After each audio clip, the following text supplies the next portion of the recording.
All right, good morning. I'm going to go ahead and get started. Thanks for joining me. Today, I'm going to be talking about being a good bearer of bad news. How to make sure that people hear your message, even when it isn't easy to hear. So I'm specifically coming to this from the perspective of an analyst or a data scientist, but honestly, how to land a difficult message is a skill that's pretty valuable, regardless of your role. So first, a quick intro. My name's Moorman. I'm currently Director of Product Analytics at Indigo Ag, which is a US-based agricultural tech company. And I'm also a community leader of Locally Optimistic, which is a Slack community for data practitioners. And I've been leading data teams for 10 years, so I've given lots of bad news.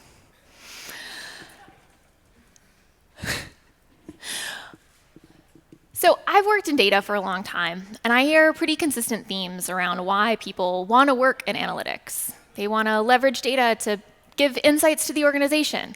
They want to inform decisions. They want to improve the outcomes. They want to make your organization more successful. And assuming that you believe in the vision of your company, you can even really feel like you're making the world a better place. That is really exciting.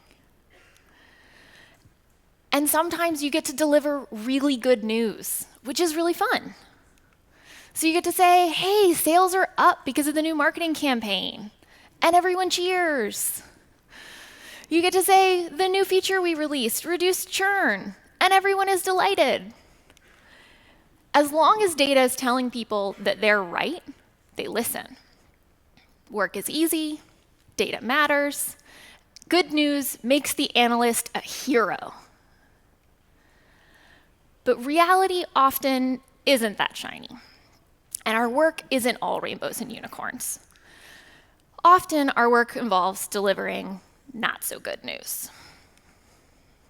So we identified a marketing campaign with really negative return on ad spend.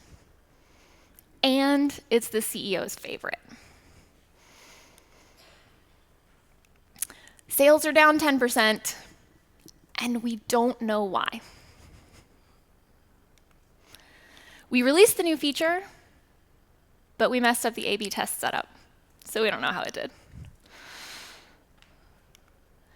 When data tells people they're wrong, suddenly communication gets hard. People don't want to listen to what you're saying. It's hard to change people's minds. But bad news is generally actually more impactful than the good news. We know that the bad news represents an opportunity for the business. We've learned something, even if what we learned is that the thing we tried didn't work. We know how to make a change, try something new. Positivity isn't what drives impact. And yet, decisions aren't always rational. Humans are the hard part. As data professionals, we know data is powerful, and it should be really hard to argue with the data. But it's also really hard for an organization made up of individuals to change direction, especially when there's a lot of internal momentum around something that isn't working. Sometimes this shows up as folks explaining, it's just not working yet. But if we keep investing in it, we're going to hit this magical inflection point. Or maybe it isn't working yet, but the CEO is completely committed to this strategy. We just can't revisit it. So my goal for today is to talk about how data professionals can land our message and really impact outcomes within our organizations. I'm going to talk about how we set ourselves up to clearly and effectively communicate even the hardest of news, and how to turn that news into action. So before we get into what good communication looks like, let's have a cathartic look at what bad communication looks like. These are 9 anti-patterns that represent the major ways I've seen communication from data teams go wrong. And then we'll talk about how you can take these anti-patterns and turn them into better results. Whoops. So the first is the big reveal. The big reveal is when you announce a significant conclusion in a big meeting where no one has heard it before. So you're sitting in a meeting with the entire executive team, and you announce that the new marketing campaign totally missed the mark. It isn't performing. But no one from marketing knew that. As you might expect, a big reveal can create pretty bad feelings from the people who feel surprised and undermined. And it can create a lot of chaos when you have different perspectives, different people trying to understand this issue all at once. And ultimately, it erodes trust in the data team as a partner who actually understands their colleagues and wants to help them succeed. The second anti-pattern is losing the thread, which is when you don't focus on the bad news, and instead you distract the audience. This often happens when you provide too much context into the analysis, the methodology. You have these overly scientific conclusions. And when you focus too much on the data and not enough on why it matters, people may not actually hear your conclusion as bad news at all. They hear a fact, but they don't necessarily fully understand what it means for the business or the next steps. And you can leave behind an impression that the data team is overly academic, or they don't understand how the business actually works. The third anti-pattern is Donnie Downer. Donnie Downer only delivers negative trends. It's just bad news, only bad news. They don't remind people that you've learned something valuable, what didn't work, and they don't focus on some concrete next step to exploit that learning. When your audience hears negative news without an opportunity to recover, they tend to become demoralized and kind of check out. They might even in the future be less likely to include the data team in conversations because your conclusions ultimately feel disempowering. The fourth anti-pattern, if we can get the clicker clicking one at a time, there we go, is the complete turnaround, which is in some ways the opposite of Donnie Downer, but just as ineffective. In the complete turnaround, you say, we learned something isn't working, and the only possible next step is a massive strategic change, or a hugely disruptive shift in how we operate. An extreme example might be, we have negative margins on this product because of our support costs, so we should completely cease phone support. The turnaround's asking for an unreasonable amount of trust, not only in the conclusions from the data, but in the success of the alternative action. So people who hear an analytics team proposing that kind of giant shift start to believe that the data team's out of touch with the rest of the business, or that they're just reckless. The fifth anti-pattern is being off-key. It's when you deliver news you think is good news, but the person who's hearing it thinks it's bad news. That happens a lot when you don't understand the downstream impacts of what you're looking at, and is especially common when you don't realize that your news is a threat to how your audience is compensated, how they're evaluated, or how they work on a day-to-day basis. So for example, you build a model to optimize employee schedules, and only half the staff will have to completely change their schedule. It is good news that the operational model works, but you can't expect your stakeholders to be excited about something that's that disruptive. So when your delivery is off-key, it can be really hard to get traction because you aren't thinking through the obstacles, and again, people just think you don't understand them. The sixth anti-pattern is the blank slate. It's when you come in and you don't understand why a historical decision was made, and you propose something that already has some kind of negative history within the organization, but you don't know it. It happens a lot when you come in as an outsider. You're new, you confidently announce that there's an easy, better way. What you don't know is the easy, better way has already been tried, it failed, there are organizational complexities around it. If you don't demonstrate an understanding of the context and the complexity of the problems you're facing, your stakeholders start to doubt your understanding of the business. And when you say something will be easy, but it's actually already failed, they wonder if do you think I'm not smart enough? Do you think I didn't think of that first? The seventh anti-pattern is getting too personal. When it's too personal, your delivery focuses on the person or the team who made a decision rather than the outcome and the next steps. So when you talk about that unsuccessful marketing campaign, you might refer to it as Carla's campaign. It's just the TikTok influencer campaign. Don't make it personal. When you do, you can alienate both the person who's directly impacted and everyone who hears it because they worry that you might do the same to them, and they ultimately can't trust you as a partner.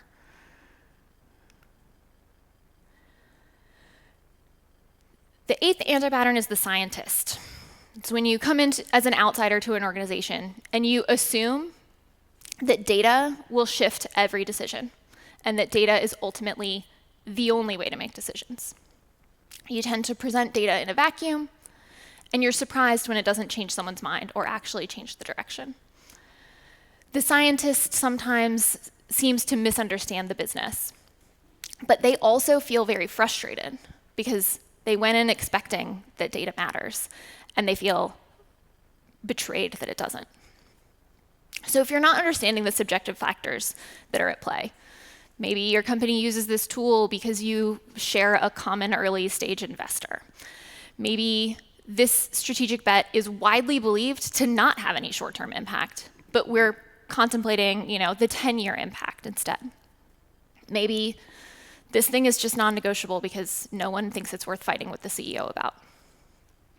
If you don't understand all of these factors, then both you as a data professional and the people you work with will get frustrated because you're not focusing where your data actually will change actions. And the last anti-pattern is the lone crusader. It's the person who continues to fight for their conclusion over a long period of time when no one else is bought in. Sometimes this is necessary, and it'll pay off, and it just takes time. And sometimes you're just wandering in the desert. And it makes you look like you're so out of touch, you can't convince anyone within the organization that you're right. And that can start to erode your capital.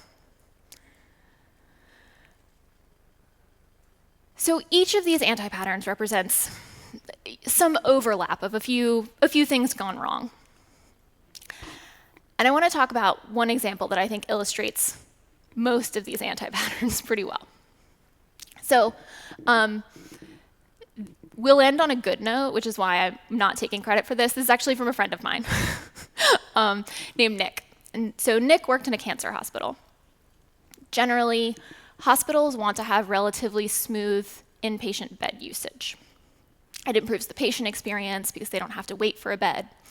It makes other teams' scheduling easier, has a lot of positive downstream impacts. So in Nick's hospital, the number of people in hospital beds was very closely related to when surgeons performed surgeries. Different types of surgeons drive different types of bed usage, different lengths and kinds of inpatient stays.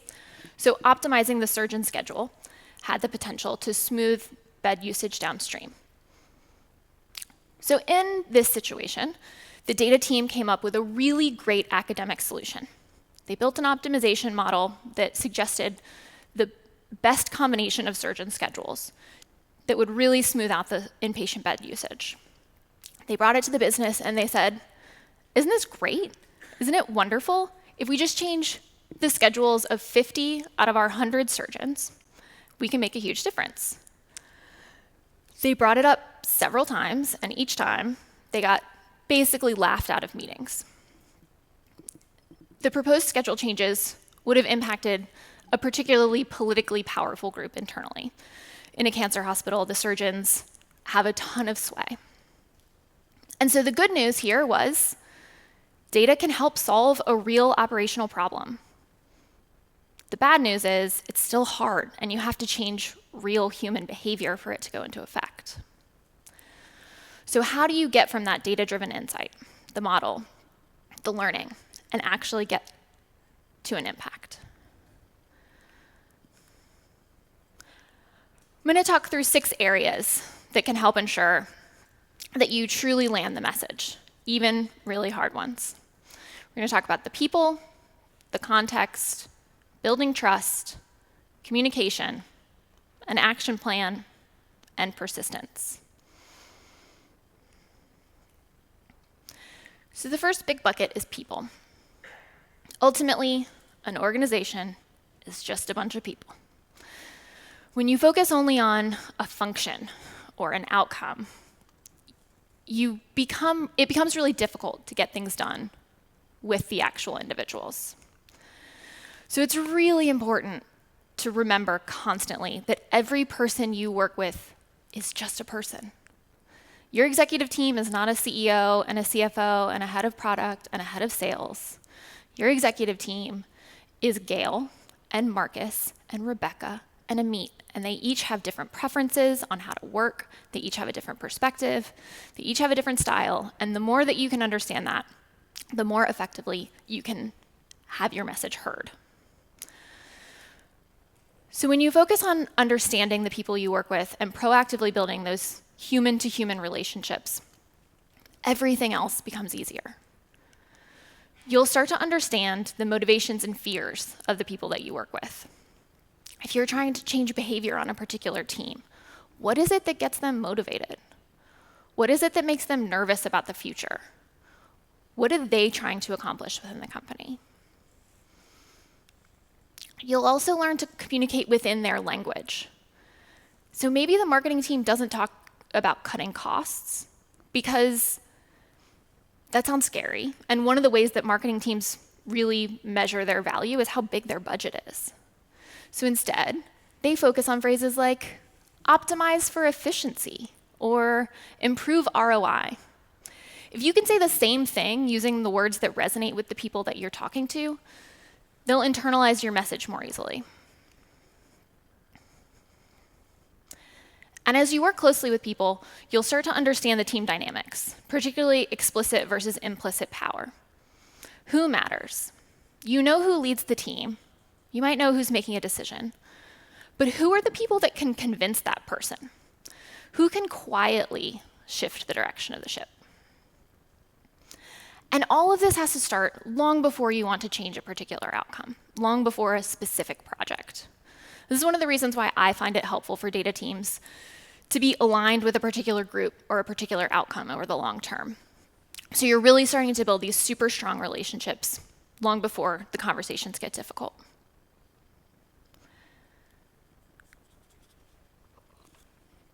The second big area is understanding the context in which you're working.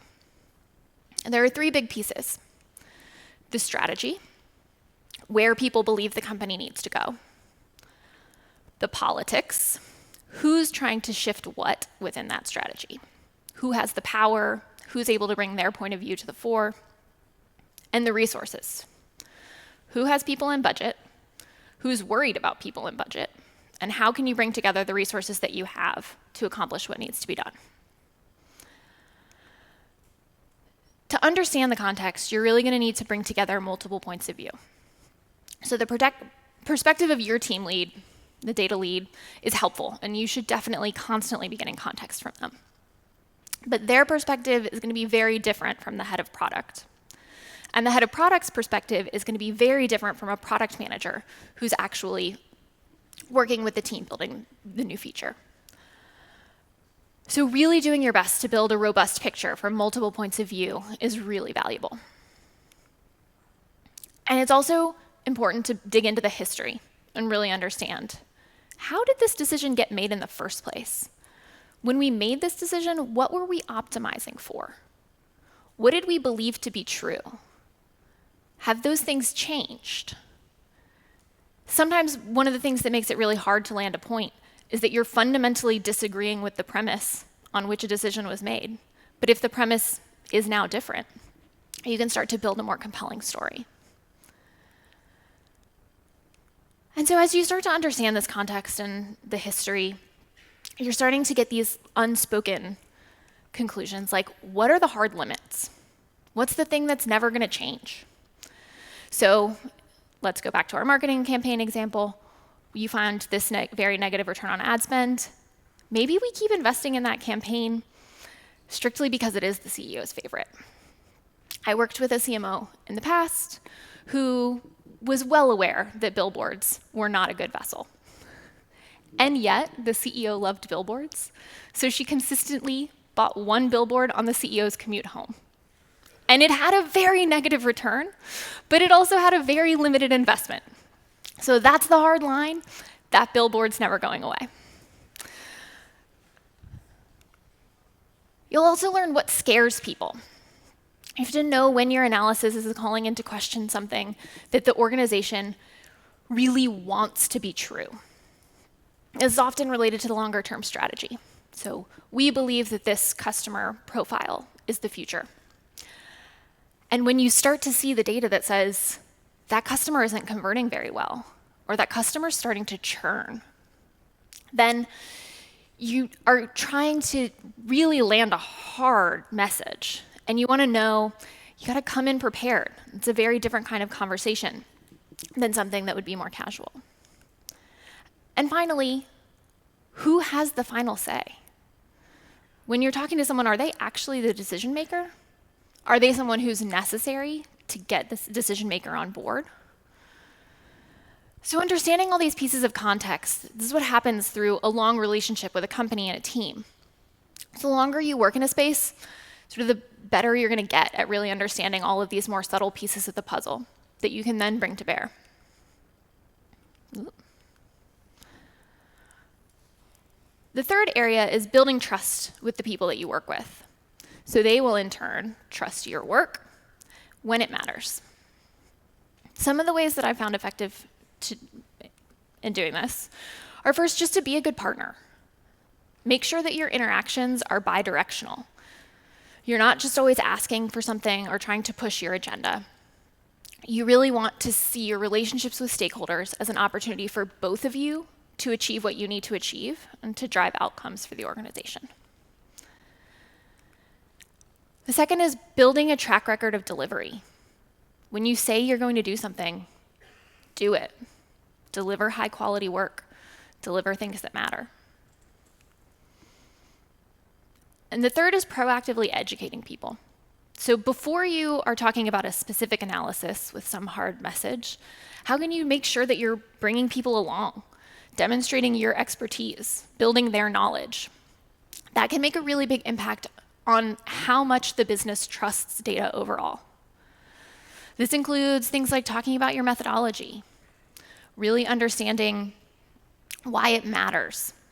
So when you talk through the difference between a controlled experiment and something where you're looking at a trend, help people understand and get comfortable with the idea that not all analysis is created equal. And that'll help build trust in future work. Again, this trust work really compounds over time, both in terms of you personally and your personal capital as an advisor for your stakeholders, but also in terms of how much the organization trusts data in general and creating a culture of using data to inform decisions. So now we're at point 4, which is when we actually talk about delivering news. As we start to talk about a specific message and the way that you communicate a specific analysis and takeaway, the first thing to focus on is making sure that you're framing everything as learnings and not failure. We didn't get it wrong. We learned something that'll help us make a better choice next time. It helps people not feel so defensive and be open to the fact that life and business are iterative. We're building on what we learned. You want to start one-on-one. In particular, if possible, you want to start with the individual contributor who most closely owns the project you're working on. Then you can start to get really early signs of resistance, or hopefully bring them in as a collaborator, so that you've got an ally through this whole process, someone close to the problem who can help you land your message with others. And when you start to communicate what you found, really seek to understand the situation. You might frame it as, I see X. Do you know why that's happening? How do you see that? When I show you this, what does it tell you? Really try to understand all that context that you can't see within the data. What do your subject matter experts have to add? And once you've had a one-on-one conversation, maybe a few one-on-one conversations, you'll really want to enlist those stakeholders to be the messengers as much as you can. You want the person who's closest to this problem to be your ally, really align with you, and in many cases actually be the one that delivers the message. Then you can start to broaden your circle and find other people to help you land the story.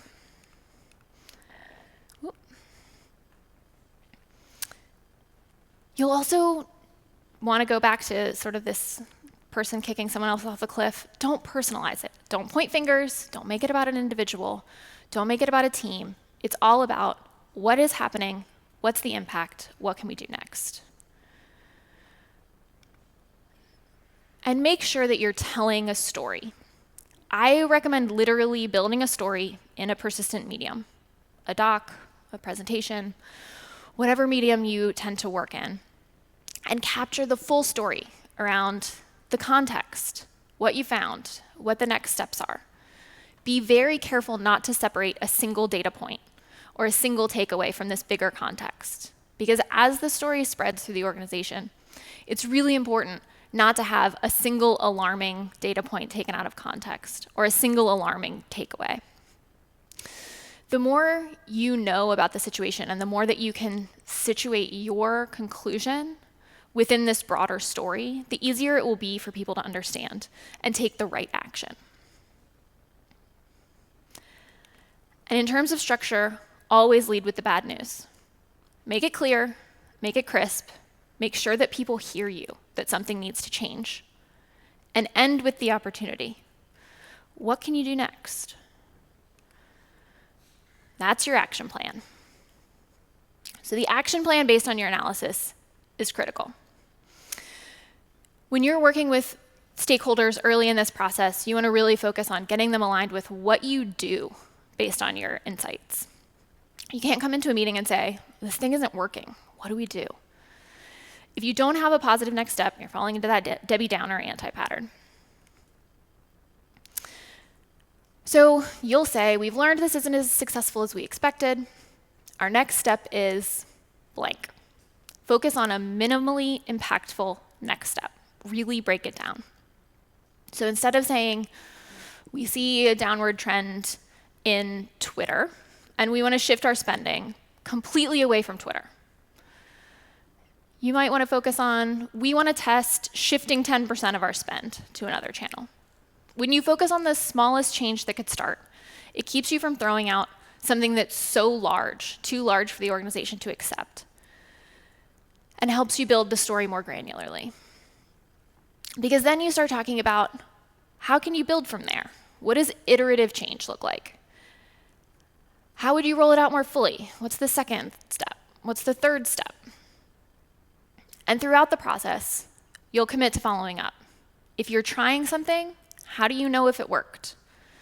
If you as the data professional can be the messenger of that iterative follow-up, it keeps building the cycle of trust and belief in what you're saying and belief in data-driven decision-making that can help make you more effective over time.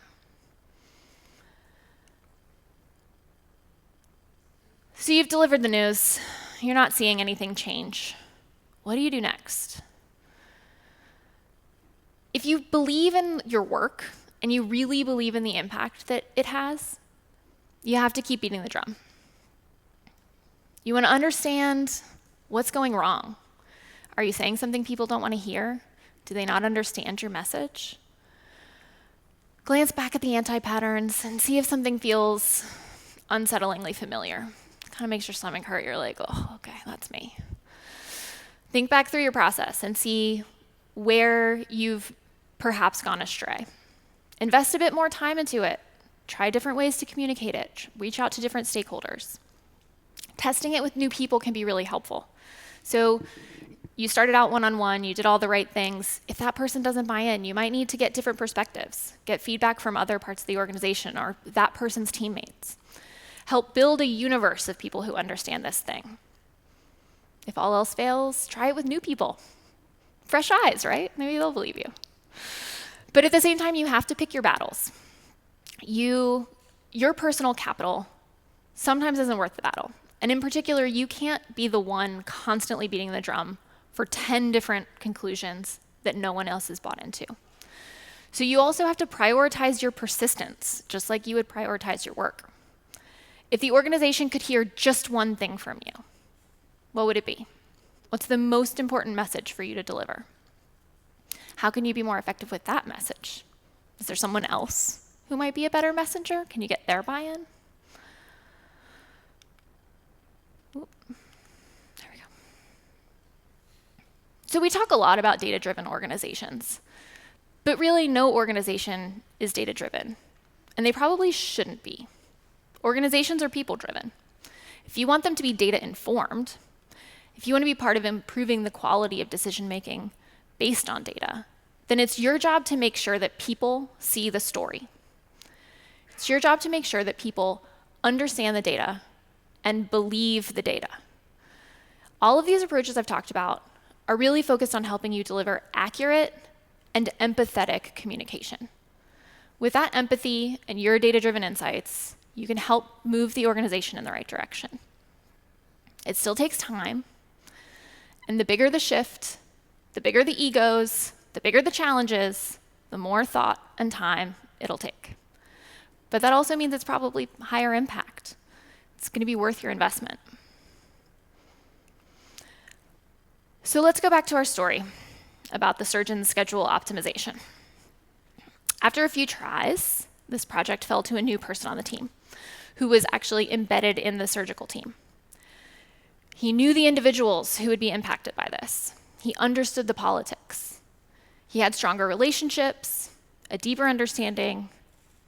He knew the limitations that he was facing. So with all of that context and all of those personal relationships, he came up with a genius idea. He added a constraint to the model. So instead of looking for the absolute optimal surgeon schedule, he focused on the optimal schedule with X or fewer changes. And that allowed him to create a menu of options. So he could say, if you move surgeon A from Thursday to Monday, that will give you this. If you move surgeon B from Wednesday to Thursday, that will give you this. And taking that approach allowed the team to break the problem down and evaluate each individual change for whether it was worth it. It's still hard. Surgeon A is still a politically powerful person, and maybe she really likes her Monday no surgery schedule.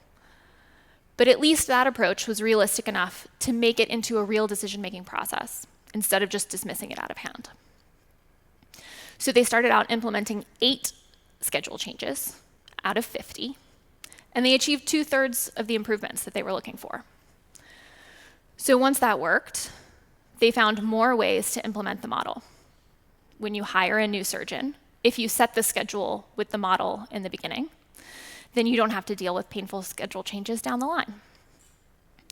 If you look at the model quarterly, you can figure out whether there's a new potential change that might be worth it. And so by really understanding the context, breaking down the problem, dealing with those messy human and resource issues, they started to make better progress because the problem was never the data. It was the people. And when you focus on the people, this analyst was able to drive a huge change and ultimately create better outcomes for patients. So I'm leaving you with 2 cheat sheets. First, the anti-patterns. It hurts to find yourself here, but if you're struggling, be honest about where you are, because it'll help you see what the solution is and let you go back and try again. And the second is the how-tos. So this will take you through what to check to get yourself on the right track before you run into trouble. Know who you're talking to and what matters. Know when your message is bad news and to whom it is bad news. Build a track record for yourself and for data-driven decision-making overall. Start one-on-one, don't make it personal. Start with the bad news, end on the opportunity. And make sure that opportunity is an approachable next step. And if it's important, you have to just keep speaking up. And so we come to the end. I want to give a huge thank you to some folks from the Locally Optimistic Slack community for the conversation earlier this year that originally made this topic percolate in my brain. And if you like talking about how to be an effective data practitioner, it's a fun place to be. There's a link coming up where you can join the community. And thank you for coming. So I hope This will help you be more successful in landing those hard messages. Slides, joining locally optimistic, more information are here. I appreciate it.